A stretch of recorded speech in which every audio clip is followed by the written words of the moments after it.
ഗാസയിൽ ഹമാസിന് ഇസ്രായേലിൻ്റെ അന്ത്യശാസനം. ഇസ്രായേൽ പ്രധാനമന്ത്രി ബെഞ്ചമിൻ നെതന്യാഹുവാണ് കഴിഞ്ഞ മണിക്കൂറിൽ ഹമാസിന് അതിശക്തമായ ഭാഷയിൽ മുന്നറിയിപ്പ് നൽകിയിരിക്കുന്നത്. ബന്ദിമോചനം തുടർന്നില്ലെങ്കിൽ, വെടിനിർത്തൽ കരാറുമായി യോജിച്ച് പ്രവർത്തിച്ചില്ലെങ്കിൽ സമാനതകളില്ലാത്ത ദുരന്തമായിരിക്കും ഹമാസിന് നേരിടേണ്ടി വരിക എന്ന് ബെഞ്ചമിൻ നെതന്യാഹു വാർത്താ സമ്മേളനത്തിൽ വ്യക്തമാക്കി. ഹമാസിന് നൽകുന്ന അവസാനത്തെ താക്കീതാണിത് എന്നാണ് ബെഞ്ചമിൻ നെതന്യാഹു ഇതിലൂടെ വ്യക്തമാക്കുന്നത്. 6 ആഴ്ചത്തെ വെടിനിർത്തൽ കരാറിനൊടുവിലാണ് വെടിനിർത്തൽ ഏറെക്കുറെ നിലച്ച അവസ്ഥയിലേക്ക് ഇസ്രായേൽ ഗാസ വിഷയം എത്തിച്ചേരുന്നത്. അതായത് 6 ആഴ്ചത്തെ വെടിനിർത്തൽ കരാർ, ആദ്യ കരാർ അവസാനിക്കുന്നത് മാർച്ച് 1-നാണ്. മാർച്ച് 2 മുതൽ 2ാം ഘട്ട കരാർ തുടങ്ങേണ്ടതാണ്. എന്നാൽ ഇസ്രായേൽ മാർച്ച് 1-ാം തീയതി പ്രഖ്യാപിച്ചു 1ാം ഘട്ട കരാർ അടുത്ത 30 ദിവസം കൂടി തുടർന്നു പോകട്ടെ. അതായത് റംസാൻ ദിനമായ മാർച്ച് മാസം 29-ാം തീയതി വരെ 1ാം ഘട്ട വെടിനിർത്തൽ കരാർ അതേപടി തുടർന്നു പോകണമെന്ന നിർദ്ദേശമാണ് ഇസ്രായേൽ മുന്നോട്ട് വച്ചത്. ഇതിനിടയിൽ ഒരു ഘട്ടമായി ഹമാസിൻ്റെ പക്കലുള്ള ജീവനോടെ അവശേഷിക്കുന്ന ബന്ദികളിൽ പകുതി പേരെ നിങ്ങൾ ഇസ്രായേലിലേക്ക് കൈമാറ്റം ചെയ്യണം.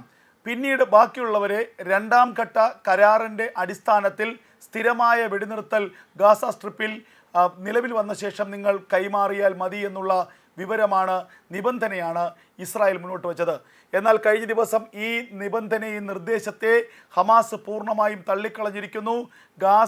ഗാസയിൽ നിലവിലുള്ള വെടിനിർത്തൽ കരാർ അവസാനിച്ചുവെന്നും 2ാം ഘട്ട വെടിനിർത്തൽ കരാർ പ്രാബല്യത്തിൽ വന്ന ശേഷം മാത്രമേ ബന്ദികളുടെ മോചനം സംബന്ധിച്ച് എന്തെങ്കിലും ഒരു തീരുമാനമെടുക്കൂ എന്നുമാണ് കഴിഞ്ഞ ദിവസം ഹമാസിൻ്റെ നേതാക്കന്മാർ വ്യക്തമാക്കിയത്. ഇതോടുകൂടിയാണ് ഒരു യുദ്ധത്തിൻ്റെ സാഹചര്യത്തിലേക്ക് ഇപ്പോൾ പശ്ചിമേഷ്യ വീണ്ടും എത്തിയിരിക്കുന്നത്. ഗാസയിലെ ഹമാസിന് അവസാന അന്ത്യശാസനം നൽകിയിരിക്കുകയാണ് ഇസ്രായേൽ പ്രധാനമന്ത്രി ബെഞ്ചമിൻ നെതന്യാഹു. നിങ്ങൾക്ക് വേണമെങ്കിൽ ജീവിക്കാം, അല്ലെങ്കിൽ മരിക്കാം, അത് തീരുമാനിക്കേണ്ടത് നിങ്ങളാണ്. എത്രയും വേഗം നിങ്ങളുടെ പക്കലുള്ള ബന്ദികൾ വീണ്ടും ഇസ്രായേലിലേക്ക് എത്തണം. നിലവിൽ തുടർന്നുകൊണ്ടിരുന്ന ബന്ദിമോചനം അതേപോലെ ആഴ്ചയിൽ 4 ബന്ദികൾ വീതം എത്തിച്ചേരണം. കഴിഞ്ഞ ശനിയാഴ്ച ബന്ദികളെ മോചിപ്പിക്കാത്ത കഴിഞ്ഞ ശനിയാഴ്ചയ്ക്ക് പകരമായി അധികം ബന്ദികളെ മോചിപ്പിക്കാനുള്ള തീരുമാനം ഹമാസ് കൈക്കൊള്ളണമെന്നാണ് ഇപ്പോൾ ബെഞ്ചമിൻ നെതന്യാഹു വ്യക്തമാക്കിയിരിക്കുന്നത്. ഇതിനോട് ഹമാസിൻ്റെ പ്രതികരണം ഇതുവരെ എത്തിയിട്ടില്ല. എന്തായാലും വെടിനിർത്തൽ കരാറുമായി ഹമാസ് മുന്നോട്ട് പോയില്ലെങ്കിൽ ആക്രമണവും വീണ്ടും യുദ്ധവുമെന്ന നിലപാട് ഇസ്രായേൽ സ്വീകരിച്ചു കഴിഞ്ഞിരിക്കുന്നു. കഴിഞ്ഞ ദിവസം ഇസ്രായേലിൻ്റെ പ്രത്യേക സെക്യൂരിറ്റി ക്യാബിനറ്റ് യോഗം ചേർന്നിരുന്നു. ആ യോഗത്തിൽ പരമാവധി ബന്ദിമോചനം സാധ്യമാക്കാനും ഹമാസിൻ്റെ നിബന്ധനയ്ക്ക് വഴങ്ങേണ്ടതില്ലെന്നും നിലവിൽ ഇസ്രായേൽ പ്രഖ്യാപിച്ച 1 മാസത്തെ 29-ാം തീയതി വരെയുള്ള പ്രാഥമിക വെടിനിർത്തൽ കരാർ ഹമാസ് അംഗീകരിച്ചില്ലെങ്കിൽ യുദ്ധം വേണമെന്നുള്ള നിലപാടാണ് സെക്യൂരിറ്റി ക്യാബിനറ്റ് സ്വീകരിച്ചത്. അതേസമയം റംസാൻ മാസത്തിൽ ഹമാസിനെതിരെ ആക്രമണം നടത്തരുത് എന്നൊരു വലിയ അഭ്യർത്ഥന ദിവസങ്ങൾക്ക് മുൻപ് ഇസ്രായേലിനോട് അമേരിക്കൻ പ്രസിഡന്റ് ഡൊണാൾഡ് ട്രംപ് നടത്തിയിരുന്നു. വിശുദ്ധ റംസാൻ മാസത്തിൽ ഒരിക്കലും പാലസ്തീനികൾക്കെതിരെ, ഹമാസിനെതിരെ ഗാസയിൽ ആക്രമണം നടത്തരുത്. പക്ഷേ അപ്പോൾ അതിന് ബെഞ്ചമിൻ നെതന്യാഹു പറഞ്ഞ മറുപടി, ബന്ദികളുടെ മോചനം സുതാര്യമായി നടന്നുകൊണ്ടിരിക്കണം. ബന്ദികളുടെ മോചനം നിലവിലുള്ളതുപോലെ നടന്നുകൊണ്ടിരുന്നാൽ ഈ വെടിനിർത്തൽ കരാർ അതേപടി നിലനിൽക്കും. ഇല്ലെങ്കിൽ ഞങ്ങൾക്ക് ആക്രമണത്തെക്കുറിച്ച് ആലോചിക്കേണ്ടി വരും. ഇവിടെ ഏറ്റവും വലിയ പ്രതിസന്ധിയിലായിരിക്കുന്നത് സ്വാഭാവികമായും ഇടനിലക്കാരായ ഖത്തറും ഈജിപ്തുമാണ്. ഇസ്രായേൽ മുന്നോട്ട് വയ്ക്കുന്നത് വളരെ ന്യായമായ ഒരു നിർദ്ദേശമാണ്.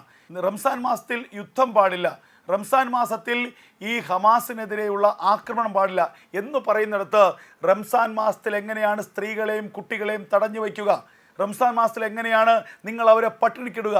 റംസാൻ മാസത്തിൽ നിങ്ങൾ എങ്ങനെയാണ് അവരെ തടവറയിൽ ക്രൂരമായി പീഡിപ്പിക്കുക എന്ന ചോദ്യമാണ് ഇപ്പോൾ ഇസ്രായേൽ ഉയർത്തുന്നത്. ഇതൊരു മാനുഷിക വിഷയമായി ഇസ്രായേൽ ഉയർത്തിക്കാട്ടുന്നുണ്ട്. അമേരിക്കയുടെ പിന്തുണ അതിലുണ്ട്. റംസാൻ മാസത്തിൽ ഗാസയിലേക്ക് ആക്രമണം നടത്തേണ്ടതില്ലെങ്കിൽ റംസാൻ മാസത്തിൽ തന്നെ നിങ്ങളുടെ പക്കലുള്ള പാവങ്ങളായ സ്ത്രീകളും കുട്ടികളും അടങ്ങുന്ന, സൈനികരടങ്ങുന്ന, വൃദ്ധരടങ്ങുന്ന ബന്ദികളെ നിങ്ങൾ ഇസ്രായേലിലേക്ക് കൈമാറണം. അങ്ങനെയെങ്കിൽ റംസാൻ മാസം അവസാനിക്കുന്നത് വരെ ഇസ്രായേലിൻ്റെ ഭാഗത്ത് നിന്ന് ഏകപക്ഷീയമായ ആക്രമണം ഉണ്ടാകില്ല. ഇതാണ് ഇസ്രായേൽ ഇപ്പോൾ എടുത്തിരിക്കുന്ന നിലപാട്. വളരെ ഗൗരവത്തോടു കൂടിയുള്ള ഒരു നിലപാട് തന്നെയാണ്. നമുക്കറിയാം, റംസാൻ മാസമെന്നോ അല്ലാത്ത മാസമെന്നോ ഉള്ള ഒരു വേർതിരിവും ഇസ്രായേലിനില്ല.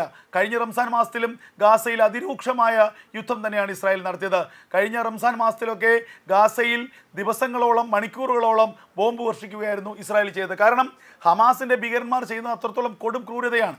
ഒരു ഭാഗത്ത് അതിക്രൂരമായ നിഷ്ഠൂരമായ കൊലപാതകങ്ങൾ, കുട്ടികളെ പോലും കൊല്ലുന്ന ക്രൂരത ചെയ്യുന്നു. മറുഭാഗത്ത് മതത്തിൻ്റെ ഒരു സംരക്ഷണ കവചം തീർത്തിട്ട് റംസാനാണെന്ന് പറയുന്നു. ഇതൊരിക്കലും ഒന്നിച്ചു കൊണ്ടുപോകാൻ കഴിയില്ല എന്നുള്ളതാണ് നെതന്യാഹുവിൻ്റെ നിലപാട്. ആ നിലപാടിനോടൊപ്പം നിൽക്കുകയാണ് അമേരിക്ക. കഴിഞ്ഞ ദിവസങ്ങളിൽ മിഡിൽ ഈസ്റ്റിലെ ഡൊണാൾഡ് ട്രംപിൻ്റെ എൻവോയി സ്റ്റീവൻ വിറ്റ്ഹോക്ക് ഇസ്രായേൽ പ്രധാനമന്ത്രി ബെഞ്ചമിൻ നെതന്യാഹുവിനെ കണ്ടിരുന്നു. അദ്ദേഹത്തിൻ്റെ നിലപാടും ഇസ്രായേലിൻ്റെ നിലപാടിനൊപ്പം തന്നെയാണ്. ഇസ്രായേലിൻ്റെ നിലപാടിന് പരിപൂർണമായ പിന്തുണ അമേരിക്ക വാഗ്ദാനം ചെയ്തിട്ടുണ്ടെന്ന് സ്റ്റീവൻ വിറ്റ്ഹോക്ക് വ്യക്തമാക്കി. നിലവിൽ ബന്ദിമോചനം നടന്നുകൊണ്ടിരിക്കണം. ഇതാണ് ഇസ്രായേലും അമേരിക്കയും ആഗ്രഹിക്കുന്നത്. ഇപ്പോൾ വന്നതുപോലെ ഇപ്പോൾ 33 ബന്ദികളാണ് തിരികെ എത്തിയിട്ടുള്ളത്. അതിൽ 8 പേർ ജീവനോടെയല്ല, ബാക്കിയുള്ളവർ ജീവനോടെ 8 പേരുടെ മൃതശരീരങ്ങളാണ് തിരികെ എത്തിയത്. അതിന് സമാനമായ രീതിയിൽ ബാക്കി ഹമാസിൻ്റെ പക്കൽ അവശേഷിക്കുന്ന ബന്ദികളെയും എത്രയും വേഗം മോചിപ്പിക്കണം. അല്ലാത്ത പക്ഷം ഒരു യുദ്ധത്തിനുള്ള തയ്യാറെടുപ്പിൽ എത്തിച്ചേർന്നിരിക്കുന്നു. അവസാനവട്ട മുന്നറിയിപ്പ്, അവസാന താക്കീത്, ഇനിയൊരു താക്കീത് ഉണ്ടാകില്ല, ഇനി ആക്രമണം മാത്രമായിരിക്കുമെന്ന് ഇസ്രായേൽ പ്രധാനമന്ത്രി ബെഞ്ചമിൻ നെതന്യാഹു മണിക്കൂറുകൾക്ക് മുമ്പ് തന്നെ വ്യക്തമാക്കിയിരിക്കുന്നു. ഹമാസിനുള്ള അവസാനവട്ട മുന്നറിയിപ്പാണിത്. ഞങ്ങളുടെ പൗരന്മാരായ ബന്ദികളെ എത്രയും വേഗം വിട്ടയക്കുക. അതിനുശേഷം ഞങ്ങൾ സ്ട്രിപ്പിൽ നിന്ന് പിന്മാറുന്ന കാര്യം ആലോചിക്കാം. അതേസമയം ഫിലാഡൽഫി കോറിഡോറിൽ നിന്ന് ഇസ്രായേൽ പിന്മാറിയാൽ മാത്രമേ ഇനിയുള്ള ബന്ദികളെ വിട്ടയക്കൂ എന്നുള്ള വളരെ ശക്തമായ ഒരു നിലപാട് സ്വീകരിച്ചിരിക്കുന്നു ഹമാസ്. ആ ഫിലാഡൽഫി ഇടനാഴിയിൽ നിന്നുള്ള ഇസ്രായേലിൻ്റെ പിന്മാറ്റം ഒരിക്കലും സാധ്യമല്ല എന്ന് ഇസ്രായേലും തിരിച്ചടിച്ചിരിക്കുന്നു. കാരണം ഫിലാഡൽഫി ഇടനാഴിയിൽ നിന്ന് ഇസ്രായേലി സേന പിന്മാറിയാൽ ഇറാനിൽ നിന്നുള്ള ആയുധങ്ങൾ ഈജിപ്റ്റ് വഴി ഹമാസ് ഗാസയിലേക്ക് കടത്തും. പിന്നീട് ഹമാസ് പഴയപടി ശക്തി ആർജിക്കും. പിന്നീട് ഇസ്രായേലിന് നേരെ വീണ്ടും മാസങ്ങളും വർഷങ്ങളും യുദ്ധം ചെയ്യാനുള്ള കരുത്ത് ഹമാസിന് ലഭിക്കും. ഇത് കൃത്യമായി അറിയാവുന്ന ഇസ്രായേലാകട്ടെ ഒരിഞ്ച് ഫിലാഡൽഫി ഇടനാഴിയിൽ നിന്ന് പിന്നോട്ട് പോകില്ല എന്ന് വ്യക്തമാക്കി കഴിഞ്ഞിരിക്കുന്നു. റംസാൻ മാസം വീണ്ടും ഒരു യുദ്ധമാസമായി മാറുമോ എന്നുള്ളതാണ് പശ്ചിമേഷ്യയിൽ ഉയരുന്ന പ്രധാനപ്പെട്ട ആശങ്ക. പാലസ്തീനികൾക്കെതിരെ അല്ലെങ്കിൽ ഗാസയിലെ ഹമാസിനെതിരെ അതിരൂക്ഷമായ യുദ്ധത്തിനുള്ള തയ്യാറെടുപ്പുകൾ ഇസ്രായേൽ നടത്തുന്നുണ്ട് എന്നുള്ള വാർത്തകളും ഇപ്പോൾ പുറത്തു വരികയാണ്.